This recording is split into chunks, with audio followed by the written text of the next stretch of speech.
Saat ini kita hidup dalam masyarakat yang sering menghindari kesedihan. Namun, adakah manfaat yang tersembunyi di balik emosi tersebut? Apakah benar kita harus membiarkan diri kita merasakan kesedihan? Mari kita pelajari, perlukah kita bersedih dalam kehidupan kita?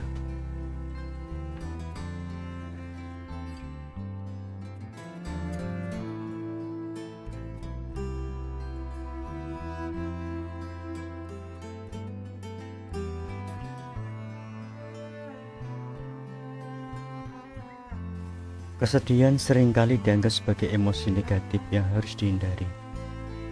Namun tahukah Anda bahwa kesedihan memiliki arti yang mendalam dalam kehidupan kita? Kesedihan bukanlah hanya tentang kehilangan atau penderitaan. Ini adalah cara tubuh kita menghadapi perubahan atau kejadian yang penting dalam hidup kita. Ketika kita merasakan kesedihan, kita sebenarnya sedang memproses emosi kita dan mengatasi trauma atau rasa sakit. Kesedihan adalah salah satu emosi yang kompleks dan seringkali dipahami secara salah. Banyak orang cenderung mengasosiasikan kesedihan dengan kehilangan atau penderitaan semata, tanpa memahami kedalaman serta peran pentingnya dalam kehidupan manusia. Namun, sebenarnya kesedihan jauh lebih dari sekedar respon terhadap kehilangan. Ini adalah cara alami tubuh kita untuk menghadapi perubahan atau kejadian penting dalam hidup kita. Ketika kita mengalami kesedihan, seringkali kita merasakan perubahan emosional yang mendalam. Tak jarang, kesedihan datang bersamaan dengan perasaan kekosongan, kebingungan, atau rasa takut akan masa depan. Namun penting untuk diingat bahwa kesedihan bukanlah sesuatu yang harus ditakuti atau dihindari. Sebaliknya, itu adalah bagian yang alami dan penting dalam pengalaman manusia.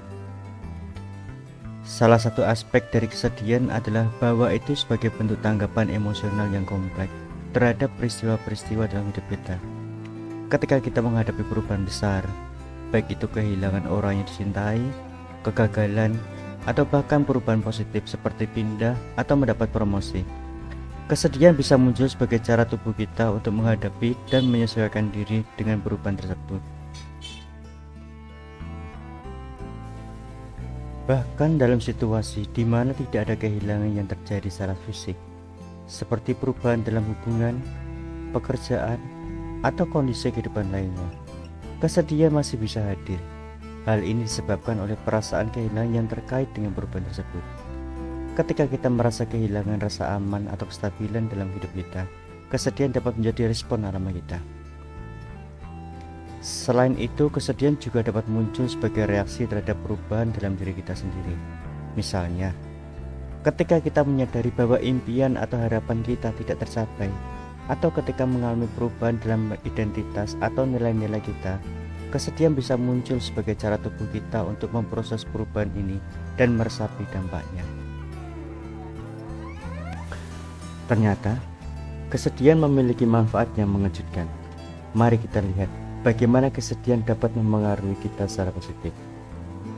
Salah satu manfaat besar dari kesedihan adalah bahwa itu memungkinkan kita untuk tumbuh sebagai individu. Saat kita meresapi kesedihan, kita belajar tentang diri kita sendiri dan di dunia kita dengan cara yang tidak akan dilakukan dalam keadaan bahagia. Kesedihan juga dapat memperkuat ikatan sosial kita dengan orang lain, karena kita belajar untuk saling mendukung dan berbagi empati.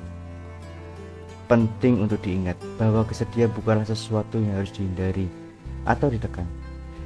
Sebaliknya, itu adalah bagian yang alami dari pengalaman manusia, dan merasakan kesedihan adalah langkah penting dalam proses pemulihan dan pertumbuhan pribadi. Saat kita membiarkan diri kita merasakan kesedihan, kita memberi diri kita kesempatan untuk memproses perubahan tersebut dan tumbuh dari pengalaman tersebut. Dalam banyak kasus, kesedihan adalah bagian yang alami dan penting dari proses penyembuhan dan pertumbuhan kita. Saat kita belajar untuk merangkul dan memahami kesedihan kita memberi kita kesempatan untuk tumbuh dan berkembang secara individu yang lebih kuat, lebih berempati. Jadi meskipun kita bisa terasa menyakitkan atau menakutkan, mari kita hadapi kesedihan dengan keberanian dan tekad, karena disitulah letak kekuatan dan pertumbuhan sejati kita.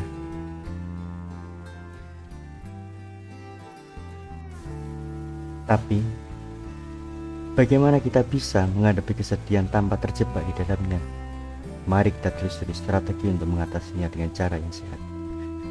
Pertama-tama kita perlu memahami bahwa merasakan kesedihan adalah hal yang normal. Jangan pernah merasa bersalah karena merasakan emosi ini. Selanjutnya, temukan cara yang sehat untuk mengatasinya, seperti menulis jurnal, berbicara dengan orang yang dipercaya, atau mencari bantuan profesional jika diperlukan. Ingatlah bahwa kesedihan adalah bagian dari kehidupan dan kita dapat belajar darinya. Sebaliknya, penting untuk belajar bagaimana mengatasi kesedihan dengan cara yang sehat dan produktif. Salah satu cara untuk melakukannya adalah dengan mengakui dan menerima perasaan itu tanpa penilaian atau penolakan. Itu berarti membiarkan diri kita merasakan emosi tersebut sepenuhnya, tanpa berusaha untuk mengubahnya atau melarikan diri darinya. Penting juga untuk mencari dukungan dan pemahaman dari orang-orang terdekat kita, berbicara dengan teman, keluarga, atau bahkan profesional kesehatan mental bisa membantu kita merasa didengar dan dipahami, serta memberi kita kesempatan untuk memproses perasaan kita dengan lebih baik. Jika diperlukan, mencari bantuan dari seorang terapis atau konselor juga bisa menjadi langkah yang sangat efektif dalam mengatasinya. Selain itu, penting juga untuk menjaga kesehatan fisik dan emosional kita secara keseluruhan. Ini termasuk menjaga pola makan yang sehat, berolahraga secara teratur, tidur yang cukup, dan menghindari penggunaan zat-zat yang berbahaya. Melakukan kegiatan yang menyenangkan atau bermakna juga bisa membantu mengangkat mood kita dan mengurangi tingkat kesedihan. Sebagai kesimpulan, kesedihan adalah bagian yang tak terpisah dari pengalaman. Daripada mencoba untuk menghindarinya, mari kita pelajari bagaimana memahami dan mengatasinya dengan cara yang sehat. Hanya dengan membiarkan diri kita merasakan kesedihan itu, kita dapat tumbuh dan berkembang sebagai individu yang lebih kuat dan penuh empati.